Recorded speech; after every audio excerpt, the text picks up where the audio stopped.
everybody, Joshua here with the Heavy Piano YouTube channel. Today we'll be talking about Hozier's Jackie and Wilson. This will be a piano tutorial based on my improvised version of it. So let's get right into it. You already saw me playing the introduction. Now the intro and the verse will use the same kind of chord progression. There's going to be a pattern of 3 chords first time, and the next couple times will be 4 chords. So the first chord, D flat, E flat minor, G flat. Now the next time we're going to throw a chord in between E flat and G flat. So we'll start with D flat again, E flat minor, F minor, G flat. And that's our introduction. Let me play that much. I'm going to add a little bit of rhythm here.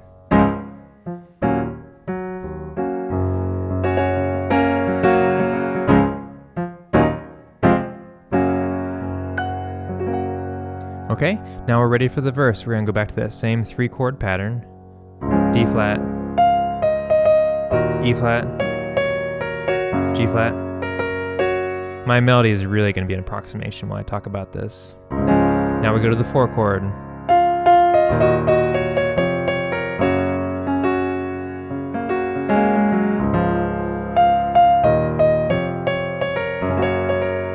So we do those 4 chords twice. Then this time we go to E flat minor, G flat, D flat. So let's do that much again for the next verse. Again, we're going to start with that 3-chord pattern.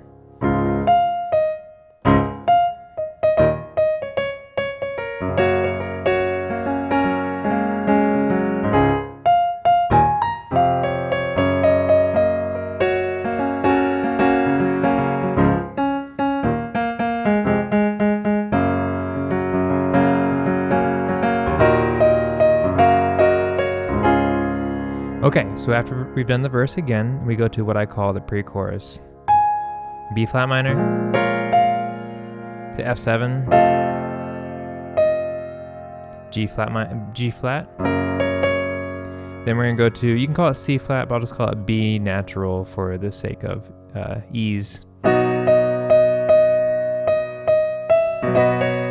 C, D. So the melody's gonna kind of stay on that D flat while the chords walk up.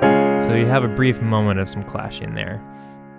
Coming into the chorus, the chords are it kind of follows the same idea of the 3-chord and then 4-chord.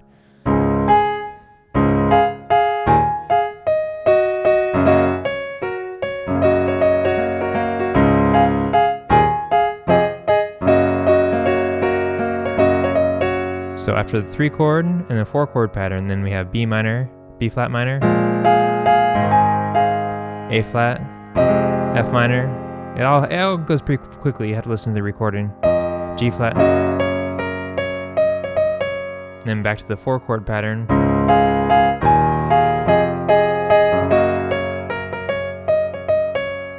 Okay, now we're coming into the next verse. And this was kind of quieter, so I played a little bit lower.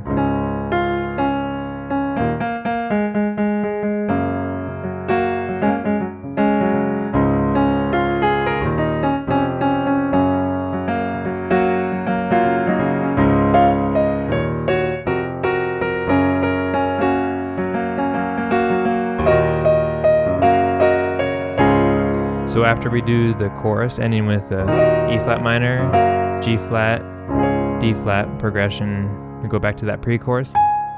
Now it goes to B flat minor.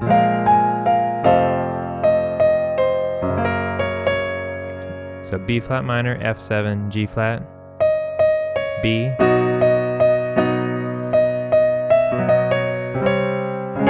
Remember that walking B, C, D flat, and then we have our next chorus.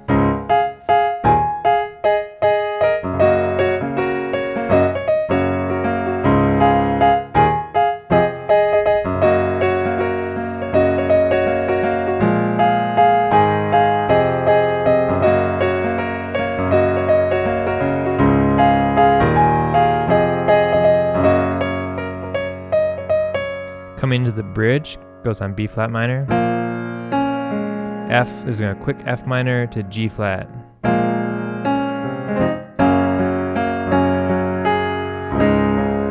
Going to D flat, and then we're going to do that much again.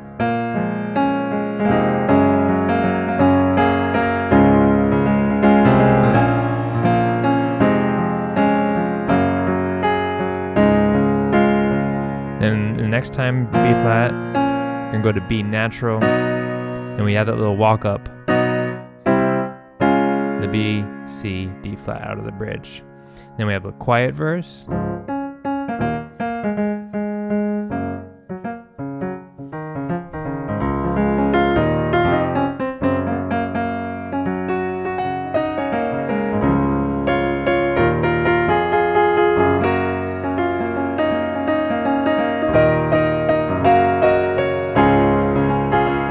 Then we have our last chorus.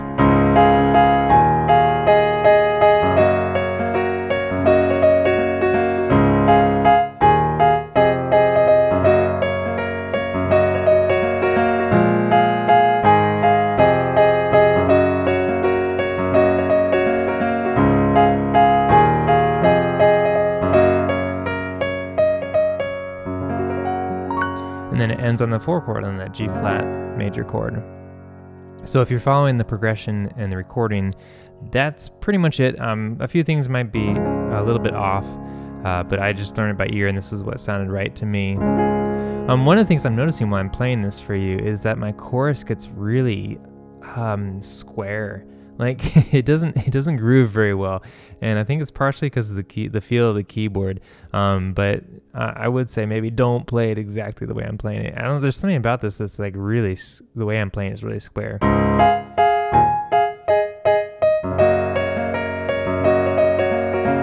I'm having a hard time swinging on the keyboard, so please make note of that while you're watching this video. Maybe just use it for the chords and melody, just for this structure, and then try to go home and make it swing a little better.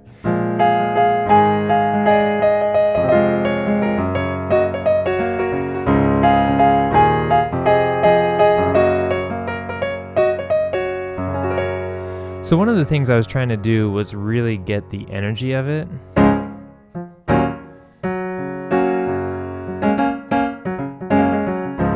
So doing that, rolling into the 3rd.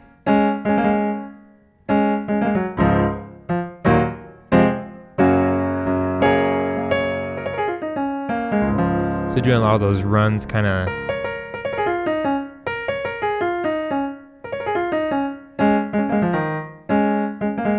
trying to do some quick runs to give it some rhythm.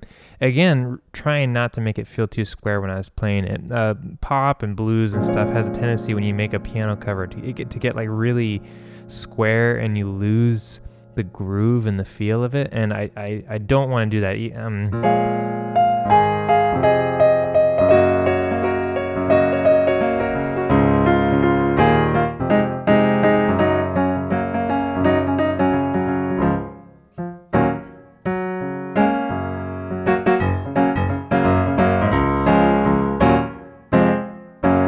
Maybe giving it a little bit of breath, bump, da, da, da, da, so it gives a little bit of feel, a little bit of movement, so it's not quite so square and so even. One of the things I was doing to make it bigger in the chorus was trying to kind of like hit the fifths.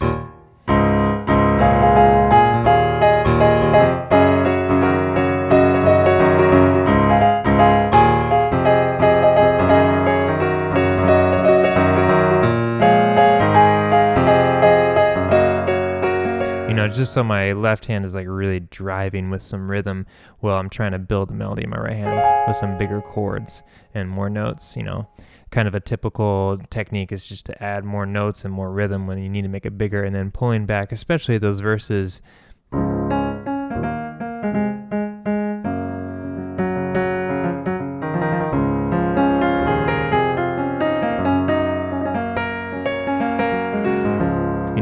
Bring it down an octave to bring the energy back a little bit. Yeah, I think that's mostly it. I hope you find that helpful. There's no need to make the video longer than it needs to be. A lot of my soloing was kind of over a D flat major scale kind of stuff. I encourage you to go and watch what I'm doing in my video to get some ideas and take the things you like, throw away the things you don't. I make these all in the interest of helping you learn. Maybe, take a song you really like, and there's something really cool about taking a song that you've only listened to and haven't tried to learn. And then, you know, especially trying to learn it on a different instrument, it kind of lays it bare, and I don't know, it makes it, for me, it makes it very interesting to kind of think about maybe what the musician was thinking about when they wrote it, or maybe they weren't even thinking about it and they just wrote the song and they happened to come across these chords that worked well together. So I hope you found this video helpful. Check out my version if you're interested. But above all, you know, take the parts, take it home, make it your own, and try to create. Big thank you to my patrons on Patreon for supporting this channel, and I will catch y'all next time. Take care.